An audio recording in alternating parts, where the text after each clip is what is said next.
বন্ধুরা, আজকে আমরা উপস্থিত হয়েছি ক্লাস 10-এর গল্প, কবিতা, নাটক, প্রবন্ধ রচনার এগুলো যে সাজেশনটা দিয়েছিলাম। আজকে আমি প্রত্যেকটা অধ্যায়ের অর্থাৎ বাংলার কবিতা, গল্প, নাটক, উপন্যাস সবগুলোরে ইম্পর্টেন্ট প্রশ্নগুলো আমি তোমাদের তুলে ধরবো। এই প্রশ্নগুলো পড়লেই তোমরা পেয়ে যাবে কনফার্ম। কিন্তু তোমরা একটা দেখবে আমি শুধু প্রশ্নগুলো শুধু খুব এক ঝলকে বলে যাব, তোমরা সেই হিসাবে সেই প্রশ্নগুলো পড়লেই তুমি এখান থেকে 100% কমন পাবেই। আর আমি আগে বলেছিলাম যে কোন কোন অধ্যায় থেকে এবার মাধ্যমিক পরীক্ষা এসেছিল, পরীক্ষায় আসবে আর কি, সেই পার্টগুলো খুব ভালো করে দেখতে হবে। আমার প্রথম চয়েসে আছে গল্পের নদীর বিদ্রোহ। দেখো তোমরা এই নদীর বিদ্রোহের ইম্পর্টেন্ট কোশ্চেনগুলো। তারপর প্রত্যেকটা অধ্যায়ের আমি 3টা প্রশ্ন আমার প্রথম চয়েসের মধ্যে আছে, সেই অধ্যায়গুলো আমি এখন বলবো। প্রথমে আমরা চলে আসবো নদীর বিদ্রোহ। নাও শুরু করা যাক। প্রথম কোশ্চেন, নিজের এই পাগলামিতে যেন আনন্দই উপভোগ করে। 30 বছর বয়সে নদীর জন্য নদের চাঁদের এত বেশি ময়া একটু অস্বাভাবিক। নিজের এই পাগলামিতে যেন আনন্দই উপভোগ করে। নদীকে এভাবে ভালোবাসিবার একটা কৈফিয়ত নদের চাঁদ দিতে পারে। নদীর জন্য এভাবে পাগলা হওয়া কি তার সাজে? নদের চাঁদ সব বোঝে, নিজেকে কেবল বোঝাইতে পারে না।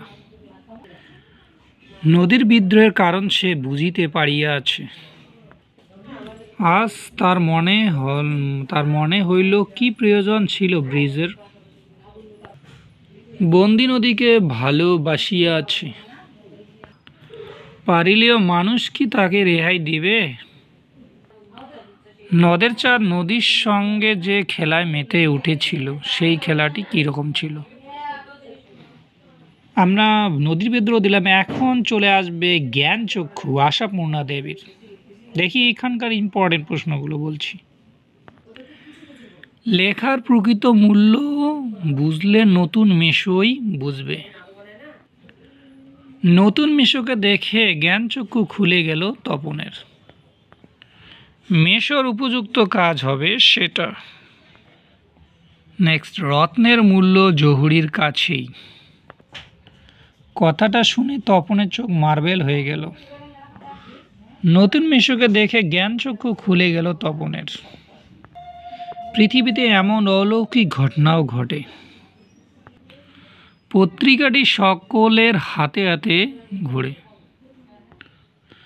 তপনের মনে হয় আজ যেন তার জীবনের সবচেয়ে দুঃখের দিন।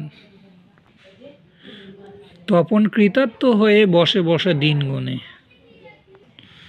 নিথর দুপুরবেলা তপন কি করেছিল আর তারপর কি ঘটনা ঘটেছিল সংক্ষেপে লেখ।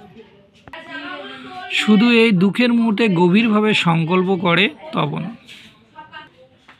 যে ভয়ঙ্কর আহ্লাদটা হবার কথা সে আহ্লাদ খুঁজে পায় না। সবাই শুনতে চাইছে তবু পড়ছিস না। নেক্সট, অদল বদলের গুরুত্বপূর্ণ প্রশ্ন। অদল বদল গল্পে হিন্দু মুসলিম পারস্পরিক সম্প্রীতির যে পরিচয় পাওয়া যায় তা নিজের ভাষায় বর্ণনা করো। ওরা ভয়ে কাঠ হয়ে গেল। ও আমাকে শিখিয়েছে খাঁটি জিনিস কাকে বলে। অদল বদল গল্পে হোলির পরন্ত বিকেলে কী ঘটনা ঘটেছিল তা নিজের ভাষায় বর্ণনা করো। অমৃত ও ঈশাবের পরস্পরের প্রতি ভালোবাসার গল্প শুনে তাদেরও বুক ভরে গেল। অমৃতের জবাব আমাকে বদলে দিয়েছে। এতে দুজনেরই ভয় কেটে গেল। হঠাৎ অমৃতের মাথায় একটা বুদ্ধি খেলে গেল। ওরা ভয়ে কাঠ হয়ে গেল। অমৃত আর ঈশাবও রণভূমি ত্যাগ করল। অমৃত সত্যি তার বাবা মাকে খুব জ্বালিয়েছিল। অমৃত এতেও পিছপা হতে রাজি নয়। বন্ধুরা, আমি যে 3টা অধ্যায় দিলাম, যে 3টা অধ্যায় দিয়েছি সেই 3টি অধ্যায় থেকে তুমি কমন পাবেই। 5 নম্বরই এবং 3 নম্বরই। কিন্তু তার জন্য আমি আর একটা অধ্যায়কে দিয়েছি শুধু 3 নম্বরের জন্য, দেখতে পারো। ঠিক আছে, দেখলে তুমি কনফার্ম পেয়ে যাবে। ঠিক আছে, আর তোমাকে বলে দেই, তুমি এই সমস্ত কিছু কমন বা কোন অধ্যায় কত আসবে সেই হিসেবে তুমি প্রথম অধ্যায় মানে প্রথমের আগের ভিডিওটা বিভিন্ন রকমের যে বাংলা সাজেশন ওটা দেখলে তুমি ক্লিয়ারলি বুঝতে পারবে আসলে ব্যাপারটা কি। আমরা এই বহুরূপী গল্প থেকে যে ইম্পর্টেন্ট প্রশ্নগুলো আছে সেই প্রশ্নগুলো এখন দেখব। বহুরূপী গল্প অবলম্বনে হরিদার জীবনযাত্রার পরিচয় দাও। অদৃষ্ট কখনো হরিদার এই ভুল ক্ষমা করবে না, তাতে যে আমার ঢং নষ্ট হয়ে যাবে। একজন বিরাগী সন্ন্যাসী হয়ে টাকা ফাঁকা কী করে স্পর্শ করি বলো। খাঁটি সন্ন্যাসীর মতো সব তুচ্ছ করে সরে পড়লেন, সেদিকে ভুলে একবার তাকালেন না বিরাগী। আমি এই সৃষ্টির মধ্যে এক কণা ধুলি, আপনি কি ভগবানের চেয়েও বড়। এবার মারি তো হাতি, লুঠি তো ভাণ্ডার। হরিদার জীবনে সত্যিই একটা নাটকীয় বৈচিত্র্য আছে।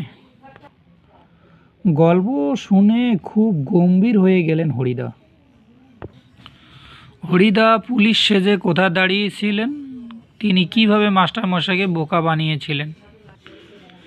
কিন্তু দোকানদার হেসে ফেলে হরির কাণ্ড। খুবই গরিব মানুষ হরিদা, সে ভয়ানক দুর্লভ জিনিস।